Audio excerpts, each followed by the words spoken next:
Hi అండి, welcome to Jyothika cooking and vlogs. అందరూ ఎలా ఉన్నారు?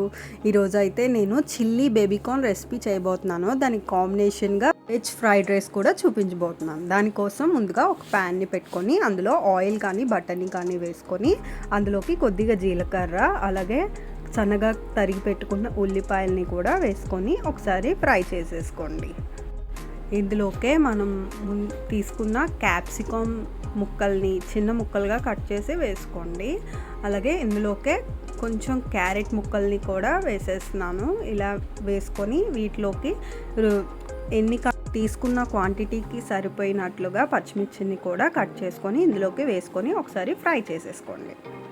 ఇలా ఇవన్నీ ఫ్రై అవుతున్నప్పుడు కొద్దిగా అల్లం వెల్లుల్లి పేస్ట్ని కూడా తీసుకొని ఒకసారి వేసేసుకొని ఫ్రై చేసేసుకోండి. మీకు అల్లం వెల్లుల్లి పేస్ట్ ఫ్లేవర్ వద్దు అనుకుంటే వెల్లుల్లిపాయలు సన్నగా తరుక్కొని ఇందులోకి వేసేసుకోండి. వీటిని వేసుకొని ఒకసారి మూత పెట్టుకొని 1 నిమిషం పాటు మగ్గించుకోండి.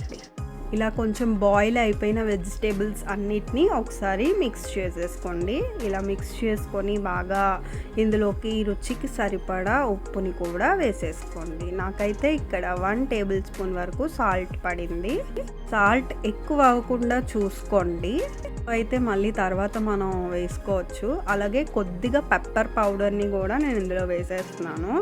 వేసి ఒకసారి మిక్స్ చేసేసుకోండి. వీడియోని స్కిప్ చేయకుండా లాస్ట్ వరకు చూసేయండి. అలాగే ఇందులోకే కొంచెం పెరి మసాలాను అయితే యూస్ చేస్తున్నాను. ఇదైతే కొంచెం మనకి ఫ్లేవర్ అనేది డిఫరెంట్గా బాగుంటుందండి రైస్ టేస్ట్. సో ఇందులోకి నేను నార్మల్ రైస్ని యూస్ చేస్తున్నాను. పొడిగా బాయిల్ చేసుకొని ఇందులోకి వేసేసాను. మీకు కావాలంటే బాస్మతి రైస్ని కూడా యూస్ చేసుకోవచ్చు.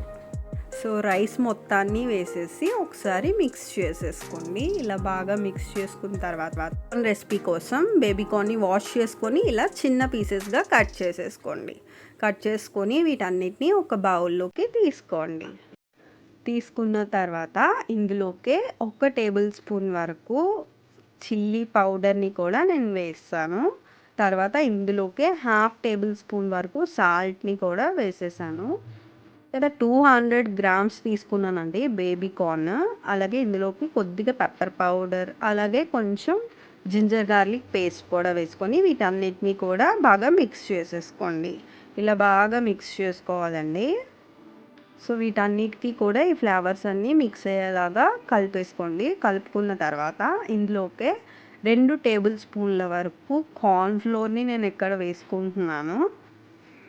కార్న్ఫ్లోర్ని వేసుకోండి. అలాగే 1 టేబుల్ స్పూన్ వరకు మైదా పిండి అలాగే 1 టేబుల్ స్పూన్ వరకు బియ్యం పిండిని కూడా వేసుకొని వీటిలోకి కొద్దిగా వాటర్ని వేసుకోండి. వాటర్ ఎక్కువ అవ్వకుండా చూసుకోండి, కొంచెం అయితే సరిపోతుంది. సో వాటర్ని వేసుకొని ఒకసారి బాగా మిక్స్ చేసేసుకోండి. ఇదంతా కూడా ఈ కన్సిస్టెన్సీ వచ్చేలాగా మిక్స్ చేసుకోండి. సో మిక్స్ చేసుకొని దీన్ని పక్కన పెట్టేసుకుందాం. తర్వాత స్టవ్ మీద ఒక ప్యాన్ పెట్టుకొని అందులోకి డీప్ ఫ్రైకి సరిపడినంత ఆయిల్ని వేసుకొని హీట్ అవనివ్వండి. బాగా వేడెక్కిన ఆయిల్లోని మనం ముందుగా కలిపి పెట్టుకున్న బేబీకార్న్ అయితే ఇందులో వేసేసి స్టవ్ని మీడియం ఫ్లేమ్లో పెట్టుకుంటూ ఇవి ఫ్రై చేసుకోండి. ఇలా గోల్డెన్ బ్రౌన్ షేడ్లో వచ్చే వరకు ఇలా ఫ్రై చేసుకోండి. ఇలా ఫ్రై చేసుకొని వీటిని ప్లేట్లోకి తీసేసుకోండి. ఇలా వీటన్నిటిని కూడా ఒక ప్లేట్లోకి తీసుకొని పక్కన పెట్టేసుకోండి. తర్వాత ఇంకొక ప్యాన్ పెట్టుకొని ఇందులోకి ఆయిల్ని వేసుకొని ఆయిల్ని హీట్ అవనివ్వండి. ఆయిల్ హీట్ అయిన తర్వాత ఇందులోకి కొద్దిగా జీలకర్ర అలాగే కొద్దిగా కరివేపాకు అలాగే మీ దగ్గర వెల్లుల్లిపాయలు కనుకుంటే వాటిని చిన్న ముక్కలుగా కట్ చేసుకొని అవి కూడా వేసుకోండి. నా దగ్గర అయితే లేవు ఇప్పుడు. తర్వాత ఇందులోకి కొంచెం ఆనియన్స్ని కూడా వేసుకోండి.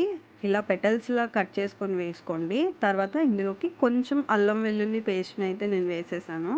వేసేసి వీటిని కొంచెం ఫ్రై చేసుకోండి. తర్వాత ఇందులోకి పెటల్స్లా కట్ చేసుకున్న క్యాప్సికమ్ ముక్కల్ని కూడా వేసేసి ఒకసారి బాగా ఫ్రై చేసేసుకోండి. తర్వాత ఇందులోకి కొద్దిగా టమాటా సాస్ని అలాగే కొంచెం చిల్లీ సాస్ని కూడా వేసుకున్నాను. రెడ్ చిల్లీ సాస్ నేను ఇక్కడ యూజ్ చేశాను. మీ దగ్గర గ్రీన్ చిల్లీ సాస్ ఉంటే అదైనా యూజ్ చేసుకోవచ్చు, పర్వాలేదు. తర్వాత ఇందులోకి డార్క్ సోయా సాస్ని కూడా వేసుకోండి. తర్వాత వెనిగర్ని కూడా కొంచెం వేసుకోండి, ఎక్కువ వేసుకోవద్దు. అలాగే కొంచెం సాల్ట్, ఆల్రెడీ సాసెస్‌లో సాల్ట్ ఉంటది కాబట్టి సాల్ట్‌ని కూడా తక్కువగానే వేసుకోండి. వేసుకున్న తర్వాత వీటన్నిటిని కూడా ఒకసారి టాస్ చేసుకోండి. మంటని కొంచెం హై ఫ్లేమ్‌లో పెట్టుకొని మాత్రమే టాస్ చేసుకోండి. తర్వాత కొంచెం మూత పెట్టిన తర్వాత ఇవి బాగా కొంచెం మగ్గితే సరిపోతుంది. ఎక్కువగా కుక్ చేయకుండా కొంచెం మగ్గితే సరిపోతుంది. సో, తర్వాత ఇందులోకి బేబీ కార్న్‌ని కూడా వేసేసి ఒకసారి అన్నిటిని కూడా మిక్స్ చేసేసుకోండి. మీకు డ్రైగా కావాలంటే ఇలానే ఉంచుకోవచ్చు. అలాగే వెట్‌గా కావాలనుకుంటే కార్న్ ఫ్లోర్‌ని తీసుకొని అందులోకి కొద్దిగా వాటర్‌ని వేసేసి ఇందులోకి మిక్స్ చేసేసి 1 మినిట్ పాటు అలాగే ఫ్రై చేసేయండి. ఫ్రై చేసేస్తే అదనేది కొంచెం వెట్‌గా బావుంటుంది జ్యూసీగా. నాకైతే ఇక్కడ వెట్‌గా కావాలని చెప్పి నేను ఇలా చేసుకున్నాననమాట. సో, మీకెలా కావాలో అలా చేసుకోండి. అంతేనండి. బేబీ కార్న్ రెడీ అయిపోయింది. With simple tasty veg fried రైస్‌తో కాంబినేషన్‌గా నేనిక్కడ ట్రై చేశాను. మీరు కూడా మీకు ఎప్పుడైనా బేబీ కార్న్ తినాలనిపిస్తే ఇలా ఒకసారి ట్రై చేసేయండి. Thanks for watching. Please subscribe.